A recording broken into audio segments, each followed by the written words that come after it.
6 महीने के पूर्व की बातें आज नहीं, 2 महीना 1 महीना की पहले वाली बात आज नहीं, कल की बात आज नहीं, सब भागता जा रहा है। हमने जीवन में दरिद्रता देखी या ऐश्वर्य देखा, वो कुछ नहीं है। हमारा संपर्क बड़े बड़े कहलाने वाले लोगों से रहा या दरिद्रों से रहा, वो कुछ नहीं। अंत में जीव के साथ कुछ नहीं रहता है। इस तथ्य को देख लेने के बाद सब फीका लगता है। इसी दशा में अपने को साधना चाहिए। प्रसिद्ध संत राम सुखदास जी महाराज के एक साथ में रहने वाले, जो 28 वर्षों तक उनके साथ रहे, अभी प्रौढ़ हैं, जवान सरीखे लगते हैं। कल आए एक भक्त के साथ, शाम को भोजन के, फिर मेरे पास बैठे, बहुत निर्मल मन के, बहुत विनम्र। वो बराबर पूछते रहे कि महाराज, पारस से छू जाने पर लोहा सोना हो जाता है, तो महापुरुषों के संपर्क में एकदम बदल जाता है, काग हंस हो जाता है।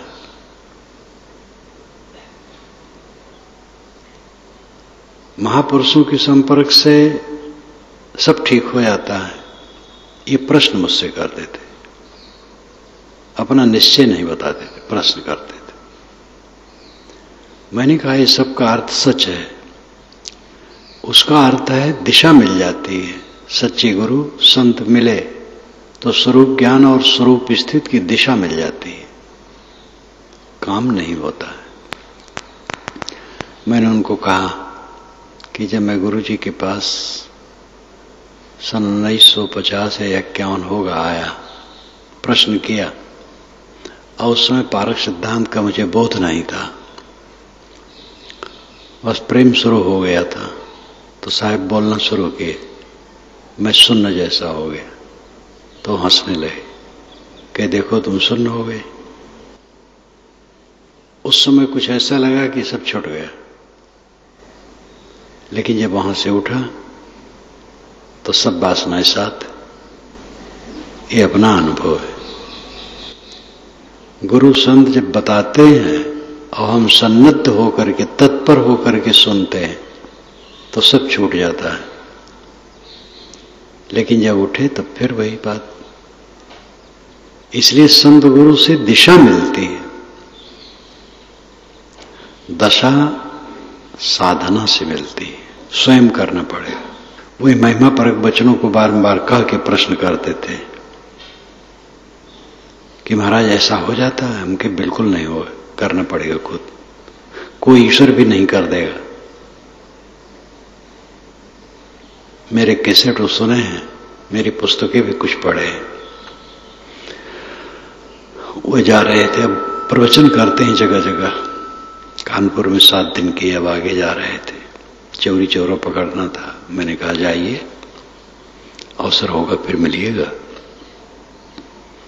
लेकिन ये पक्का समझ लो आपको करना पड़ेगा। हर दृष्टा अपने मन को जानता है, हमारे मन को दूसरा नहीं जानता है। हमारे मन को हमें ही शुद्ध करना है। धर्म के क्षेत्र में महिमाएं बहुत हैं, और उन महिमाओं का एक आंशिक अर्थ है, लेकिन पूर्ण रूप से हम महिमा में मंडित हो जाते हैं। गुरु संत के बिना कुछ नहीं होगा, लेकिन दिशा पाकर के हम हमें स्वयं परिश्रम करना पड़ेगा। जब साधक परिश्रम करता है, उस दिशा में चल देता है और समाधि में पहुंचता है, विचारों की प्रगाढ़ता में या समाधि में, उसे सब फीका हो जाता है। और वो तब समझता है कि मैं विषयों को चाह करके दुखी हुआ हूं, मुझे मिला केवल दुख और कुछ नहीं। देह धर करके दुख है, देह जीवन भर दुख भोगो और सब छूट जाता है, सब धूल माटी होके रह जाता है। आज से 1000 वर्ष के पूर्व वालों को सब धूल माटी होके रह गया,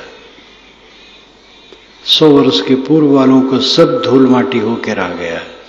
साधक इस साधना में स्थित होकर के अनुभव करता है कि हमारे दुख का कारण क्या है। हमारे दुख का कारण चाहना है।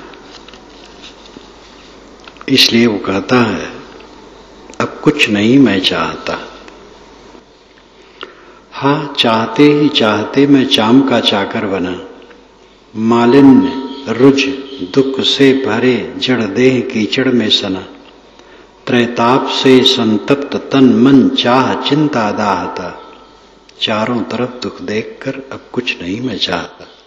चाहते चाहते मैं चाम का चाकर बना, ये चाम का थैला लिए घूम रहा हूं, बहुत मालटाल समझता हूं, और है चाम का थैला और दुख से भरा। मालिन्य रुझ दुख से भरे जड़ देह कीचड़ में सना। मालिन्य मलिनता से भरा हुआ है, रुझ रोगों से भरा हुआ है, दुख से भरा हुआ है। इस जड़देह कीचड़ में मैं सन गया हूं। त्रैताप से संतप्त तन, शरीर तीनों तापों से जल रहा है। मन चाह चिंता से दाहता, मन चाह चिंता दाहता। मन में चाह है, चिंता है। चाह है तो चिंता है, चाह चिंता साथ साथ रहती है और ये चित्त को जलाती है। चारों तरफ दुख देखकर अब कुछ नहीं मैं चाहता। साधक कहता है चारों तरफ मैंने दुख देखा, इसलिए अब मैं कुछ नहीं चाहता हूं। कुछ न चाहने पर स्वयं बादशाहत मिलती है। अगर कहो ऐसे सब सोच ले पूरे दुनिया के लोग, तब क्या होगा? और दुनिया आनंदमय हो जाएगा, कोई किसी को तकलीफ नहीं देगा। हाँ, चाहते ही चाहते चाकर बना संसार का, हित मित्र जग के कुल कुटुंबी पुत्र धन गृहदार का, इच्छावशी भटका फिरा सुखमान मग अनजानता, बुद्धि चकित स्थिर हुई अब कुछ नहीं मैं चाहता। चाहते चाहते संसार का चाकर बना, हित मित्र जग के कुल कुटुंबी मित्र धन गृहदार का, ये सबका चाकर बना, सबका गुलाम बना। इच्छावशी भटका फिरा सुख मान मग अनजानता, न जान करके सुख और मान के रास्ते में इच्छा बस होकर के भटकता रहा। कहीं सुख मिल जाए, सम्मान मिल जाए, कोई कुछ दे भलो कर मान है, गोस्वामी जी की पंक्ति। कोई कुछ हमें दे दे और हमें अच्छा करके मान ले कि ये बड़े अच्छे हैं। ये दो की लालसा हमारी दरिद्रता है, हमारा अविवेक है। इस अविवेक के मिटाए बिना कोई सुखी नहीं होगा। बुद्धि चकित स्थिर हुई, जो चकित बुद्धि थी, भटकी हुई बुद्धि थी, अब स्थिर हो गई। इसलिए अब कुछ नहीं मैं चाहता। हाँ, रहट तुल्य अनादि से भ्रमता रहा संसार में, खोजा न सुख पाया कभी तन धन विषय सुतदार में, बल्कि दिनों दिन दुख का पत्थर हृदय पर ढाहता, दुख रूप जग को जानकर अब कुछ नहीं मैं चाहता। रहट चलता है, पानी की पीपे नीचे ऊपर निरंतर आते जाते रहते।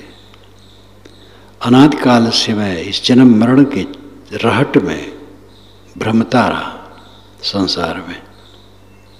खोजा न सुख पाया कभी तन धन विषय सुतार में, मैं सदैव सुख खोजा, लेकिन सुख न शरीर में मिला, न धन में मिला, न विषयों में मिला, न स्त्री पुत्र में मिला।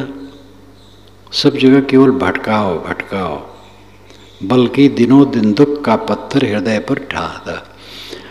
देह संबंध में पढ़ करके हमारे हृदय पर पत्थर ही पड़ते रहे, ढाहता, गिरता रहा। दुख रूप जग को जानकर अब कुछ नहीं मैं चाहता।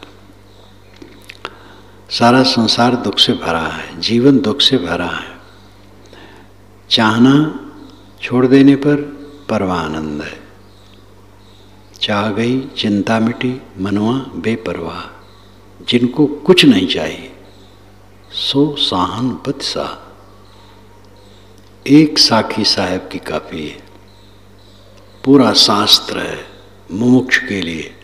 जो मोक्ष चाहे, कल्याण चाहे, उसके लिए पूरा शास्त्र है। चाह गई चिंता मिटी मनवा बेपरवाह। जिनको कुछ नहीं चाहिए सो साहन पत सा।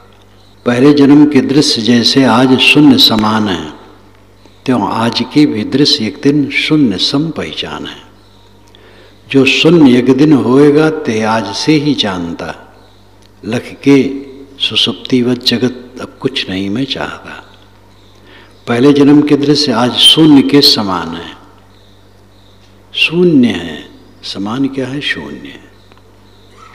आज के दृश्य भी एक दिन शून्य के समान हो जाएंगे। हमारे गुरु जी का, उनके लिए सब शून्य हो गया। ऐसे हम लोगों का है, सबका शून्य हो जाना है। जो शून्य एक दिन होएगा ते आज से ही जानता। जो एक दिन शून्य होने वाला है आज से ही मैं जान रहा हूं। लख के सुसुप्तिवत जगत अब कुछ नहीं मैं चाहता। जगत को सुसुप्ति के समान समझ करके मैं कुछ नहीं चाहता हूं। इस धारणा में दृढ़ होने से इसका अनुभव होगा। सुन लेने से केवल नहीं, कह देने से नहीं। जैसा विचार किया जाए, ऐसी धारणा में ठहरा जाए, तब यह दशा आएगी। एक ने कहा बुद्ध के विषय में, हाँ हाँ वो जानता हूँ, जो शून्य मानते हैं ना, बस ऊपर से सुने हैं कि बुद्ध शून्य मानते हैं।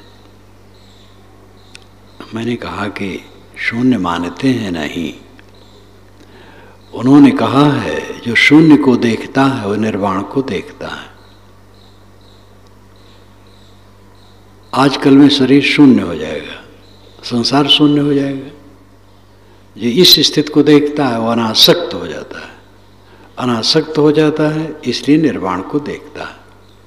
इन्हीं उसका चित्त शांत हो जाता है। जो अंत को देखता है उसका चित्त शांत हो जाता है।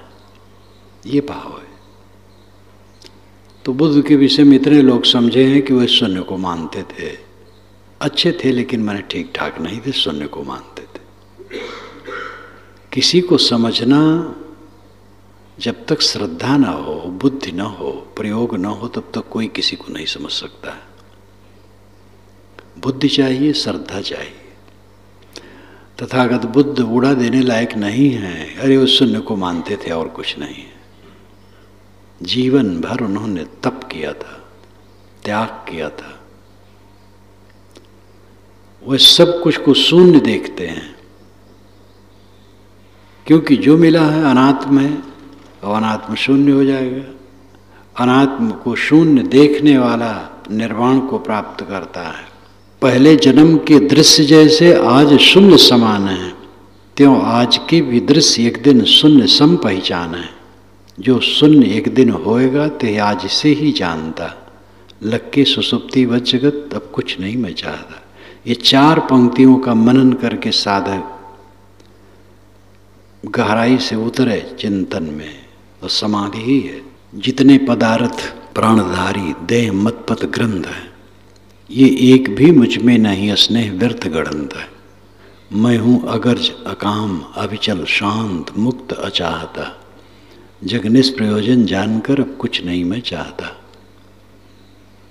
जितने पदार्थ हैं प्राणधारी हैं, देह है, मत है, पंथ है, ग्रंथ है, ये सब मुझ में एक भी नहीं। इनसे मोह बनाना व्यर्थ है। इनका केवल उपयोग करना चाहिए। मैं हूं अगर्ज अकाम अविचल शांत मुक्त अचाहता। मेरा स्वरूप अगर्ज है, इसमें कोई गर्ज नहीं है। निष्काम है, अविचल है, शांत है, मुक्त, सबसे रहित, अचाहता, उसमें कोई चाहना नहीं। जग निष्प्रयोजन जानकर अब कुछ नहीं मैं चाहता। जगत निष्प्रयोजन है, ऐसा जान करके मैं कुछ नहीं चाहता। हाँ, देखते खाते वो सुनते परसते व सूंघते, लागी थका मुझको प्रबल तन धर विषय में दौड़ते।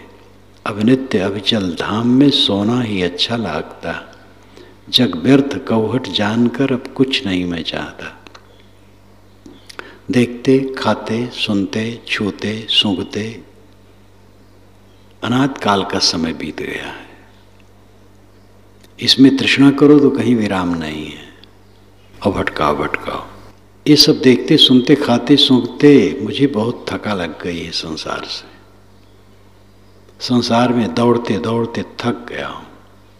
अब नित्य अविचल धाम में सोना ही अच्छा लागता। अब निरंतर अविचल आत्मधाम में सोना ही अच्छा लगता है। इसका मतलब नहीं कि बिस्तर पर पड़ जाए उठे उठे ना। शरीर से श्रम की जरूरत है। जब श्रम करने का अवसर जिनको नहीं रहता तो सुबह शाम वैसे ही दौड़ते हैं, व्यायाम करते हैं। शरीर तो श्रम साध्य है। शरीर श्रम एक व्रत है। बिस्तर पर पड़े रहने के यहाँ अर्थ नहीं है। यहाँ अर्थ है चित्त में संतोष। शरीर से गतिमान रहो। चरण वै मधुबिंदत चरण स्वादोदुम्बरम, सूर्यस्य पश्य श्रेमाणम यो न तंद्रते चरण चरैवेति। ये इंद्र का वचन रोहित कुमार के लिए ऐतरेय ब्राह्मण में आता है।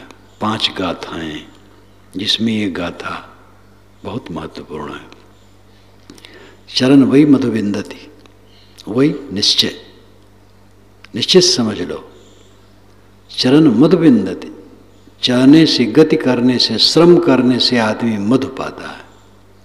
मेहनती आदमी मधु पाता है। चरण वही मधुबिंदत चरण स्वाद उदुम्बरम, और गतिशील होने से उदुम्बर का मीठा फल मिलता है। सूर्यस्य पश्य श्रेमाणम, सूर्य के श्रेमाण को पश्य देख, सूर्य की विशेषता देख, जो सब समय जगजगाता रहता है। इसलिए सारा संसार उसके सामने नतमस्तक है। चरण चरैवेद चरैवेद, गतिशील रहो गतिशील रहो गतिशील रहो, श्रमशील रहो, मेहनती रहो अपने अपने क्षेत्र में। तृष्णा का त्याग करो। तृष्णा के लिए मेहनत न करो, साधना के लिए सेवा के लिए मेहनत करो। जितने मनों में दृश्य तन धन वित्त प्रभुता नाम है, सब काल के ही पेट में, सब मृत्यु के ही ग्राम है। मैं मृत्यु से भी हूँ परे, अविकार अविचल भानता, जग तन मृतक सब जानकर अब कुछ नहीं मैं चाहता। जो एक संत थे, घर छोड़ करके बैठ गए थे जंगल में, इधर सुल्तानपुर जिले में, अपने गांव के बाहर जंगल में बैठ गए थे। नदी बहती थी। रात में ही शौच होके नहा लेते, नंगे रहते थे। एक कपड़ा पहनते थे, एक धोती, और नहा लेते थे और आधी धोती ओढ़ लेते थे गार करके। वो सूख जाता था तो उसको नीचे कर लेते, नीचे वाला ऊपर कर लेते, वो भी सूख जाता था। और बैठे रहते थे, लेटते नहीं थे 24 घंटा। खुले में धूप सहते थे, पानी सहते थे, ठंडी सहते थे, हद कर डाले थे। सिर उनका ऊपर ऊपर सड़ जैसा गया था। डॉक्टर दवाई करना चाहिए, कुछ नहीं किए। धीरे धीरे वो पत्थर जैसा हो गया। हमारे बड़े गुरु भाई निर्बंध साहब वहाँ कई बार जाते थे। धीरे धीरे हमारी पुस्तकें पाई, बैराग संजीवनी पाए। फिर तो इसमें मगन हो गए। बोलते नहीं थे, उंगली से लिख देते थे। निर्बंध साहब से कहे, बैराग संजीवनी ऐसी है कि बेन बजावे और सांप फनफनाए उसकी आवाज़ सुनकर, ऐसे ही है। इसको जब मनन करता हूँ तो मन एकदम बैराग में फनफनाता है। फिर हमारी पुस्तकों के लिए उन्होंने एक हांडी रखी। हांडी में रख करके पेड़ में टांग देते थे। छाया में वो नहीं रहते थे। जाने का अवसर हो, काम से चले जाए भले, छाया में नहीं रहते थे। बहुत घोर तप किए थे। लेकिन जब मेरी पुस्तकें पाए तब उन्होंने कहा कि मैंने आवश्यकता से अधिक कष्ट उठाया, उसकी जरूरत नहीं थी। पहले अगर ये ग्रंथ मिले होते तो मैं इतना कष्ट न उठाता। त्याग से जीवन भर रहे, फिर चल दिया आगे तो शरीर कहीं दूसरी जगह छूटा। हाँ, चाहते ही चाहते दुर्दशा मेरी हुई, यह मन मुआ पीछे लगा, यह देह भी लागी मुई। जितने मनों में दृश्य तन धन विद्य प्रभुता नाम है, सब काल के ही पेट में, सब मृत्यु के ही ग्राम है। मैं मृत्यु से भी हूँ परे, अविकार विचल भानता। जग तन मृतक सब जानकर अब कुछ नहीं मैं चाहता। मनों में संकल्प विकल्प और दृश्य तन धन विद्य प्रभुता नाम, सब काल के पेट में, सब मृत्यु के ग्राम है। मैं मृत्यु से परे हूँ, अविकार हूँ, अविचल हूँ, भानता ज्ञान स्वरूप। जग तन मृतक सब जानकर अब कुछ नहीं मैं चाहता। शरीर संसार सब मृत है। हाँ, चाहते ही चाहते ये दुर्दशा मेरी हुई, यह तन मुआ पीछे लगा, यह मन मुआ पीछे लगा, यह देह भी लागी मुई। तन मन जगत झकझोर रूपी अग्नि से उड़ाता, रोता हृदय दुख देख कर अब कुछ नहीं मैं चाहता। चाहते चाहते मेरी ये दुर्दशा हुई। यह शरीर मुआ पीछे लगा है और मन मुआ पीछे लगा है। शरीर और मन दोनों जड़, और इनसे हमें केवल तकलीफ मिल रही है। तन मन जगत झकझोर रूपी अग्नि से उड़ रहा था। तन मन के और जगत के झकझोर से, आंदोलन से हमारा चित्त जलता है, रोता हृदय दुख देख कर। ये दुख देख करके चित्त रोता है, इसलिए अब कुछ नहीं चाहता हूँ। चाह ने ही सारा दुख पैदा किया है। हाँ, चाह ने घायल किया, सिर तोड़ दुख बोझा दिया। चौखाने में भरमाए कर मुझको बनाई तन किया। को बेहया मेरे सिवा जो चाह पापे न पालता, हूँ बेहयापन छोड़कर अब कुछ नहीं मैं चाहता। इस चाहना ने मुझे घायल कर दिया, सिर तोड़ दुख बोझा दिया। चौखाने में भरमाए कर, चारों खाने में मुझे भटका करके मुझको बनाई तन किया। तन का किया बनाया, किया नाम कीड़ा, देहाती भाषा किया है। को बेहया मेरे सिवा, बेहया निर्लज्ज, मेरे समान कौन निर्लज्ज होगा जो चाह पापिन पालता है, चाह रूपी पापिन को फिर पाले। हूँ बेहयापन छोड़ कर अब कुछ नहीं मैं चाहता, इसलिए मैं बेहयापन को छोड़ देता हूँ, निर्लज्जता को छोड़ देता हूँ और निश्चाह होकर के रहना चाहता हूँ। प्रारब्ध भी नहीं चाहता पर क्या करूँ सिर भार है, हटता कि नहीं काम हो इसे तो हम लाचार हैं। जड़ ग्रंथ दलते काटते प्रारब्ध भर निर्वाहता, बस अंत में पर्दा गिरा अब कुछ नहीं मैं चाहता। प्रारब्ध शरीर भी नहीं चाहता हूँ, लेकिन ये तो सिर पर है, मजबूरी है। आत्महत्या मोक्ष नहीं है। कोई विवेकवान आत्महत्या नहीं करता है। ये धारणा किसी किसी में है, वेदांतियों में, कि जब पूर्ण ज्ञानोदय होता है तो शरीर छूट जाता है, फिर नहीं रहता है। लेकिन ये धारणा भावुकता है। पूर्ण ज्ञानोदय होने पर शरीर छूट कैसे जाएगा? पूर्ण ज्ञानोदय होने मतलब है बोध हो जाए और मोह पूरा मिट जाए, सब तरफ का मोह पूरा मिट जाए। यही ज्ञानोदय का लक्षण है। तो मोह मिट जाने से शरीर मिट कैसे जाएगा? शरीर तो चलेगा जब तक उसका प्रारब्ध होगा। हटता कि नहीं काम हो इसे तो हम लाचार हैं। हटता करने से काम नहीं होगा, ये तो इसका काम करना पड़ेगा। परमहंस लोग जो हो जाते हैं तो हो जाते हैं, उनकी रुचि है, उनका विचार है, वो टट्टी तो करते हैं, लेकिन टट्टी करके धोते भी नहीं हैं। धीरे धीरे वैसे सब हो जाता है, साफ हो जाता है। न मंजन करते हैं, न स्नान करते हैं, कुछ नहीं, पड़े रहते हैं। खाना लोग देते हैं, खा लेते हैं, पानी पिलाते हैं, पानी पी लेते हैं। एक को मैं काशी में देखा, जो कई बार उदाहरण देता रहता हूँ, और वो पागल नहीं थे। एक सुबह मैं चिट्ठी डालने गया, तो पोस्ट ऑफिस के सामने लाभिम तो रहते थे, वो बैठे थे उस समय। मैंने कहा आज डाक खुलेगा, तो हाथ ऐसे कर दिए। ऐसा हमें साधु जान के किया, नहीं तो सभी नहीं करते, बोलते कभी नहीं थे। तो अब ऐसा कोई करे करे, लेकिन ये रास्ता विचारवानों का नहीं है, मध्य का रास्ता। मध्य के रास्ते में रहो, उसमें भी अपनी कठिनाइयां हैं और व्यर्थ परिश्रम है। कठिन ठंडी लग रही, सारी शक्ति उसी को सहने में लगा रहे, क्या फायदा है? कंबल ओढ़ लें, रजाई ओढ़ लें, गुदरी ओढ़ लें और उसमें मन न लगाना पड़े, मन ध्यान में लगावे। तो ऐसे संत कोई कोई होते हैं जो इस ढंग से हो जाते हैं। विवेकियों ने यह रास्ता अच्छा नहीं माना है। युक्त आहार विहार से युक्त चेष्टस्य कर्मस युक्त स्वप्नावबोध से योगो बोध दुख। आहार विहार, आहार नाम भोजन, विहार नाम घूमना फिरना, काम धंधा करना। युक्त आहार विहार से युक्त चेष्टस्य कर्मस, युक्त चेष्टा रखना, और कर्मस कर्म।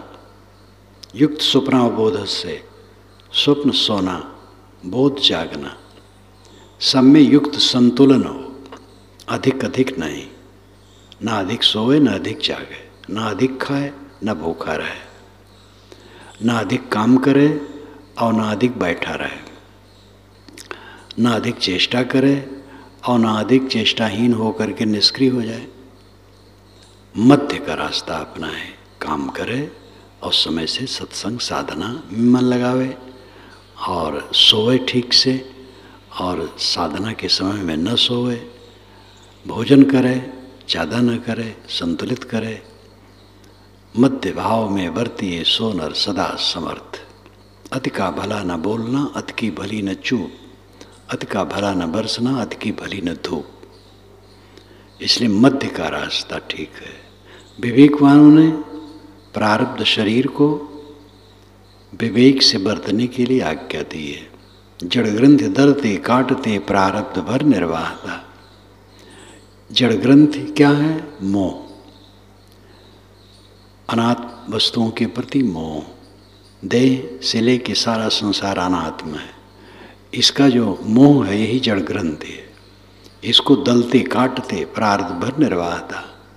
प्रारब्ध भर यही रास्ता अपनाओ कि मोह कहीं न बनने पाए, कहीं चिपकाहट न होने पाए। आजकल में अचानक शरीर छूटेगा और कहीं मोह करोगे तो फंस गए। बस अंत में पर्दा गिरा, अब कुछ नहीं मैं चाहता। पक्का बोधवान साधक कहता है कि अंतिम में पर्दा है, अब नहीं आना यही देश। मैं कुछ नहीं हूँ चाहता, इसके बताने के लिए कुछ चाह मन में थी नहीं, पर समय आया कह दिए। निश्चेष्ट मैं स्थिर रहूं, कोई न जाने जानता हूँ आप अपने को मिला, अब कुछ नहीं मैं चाहता। मैं कुछ नहीं चाहता हूँ, इस बात को बताने के लिए कोई मन में चाहना नहीं थी, मन में भावना ही कह दिया। मैं निश्चेष्ट रहूं, स्थिर रहूं, कोई ये जाने न जाने, इससे क्या मतलब है? कोई हमें मुक्त जानता है, बद्ध जानता है, उससे कोई फायदा है? वो आप अपने को मिला, मैं अपने आप को मिल गया, इसलिए अब कुछ नहीं मैं चाहता।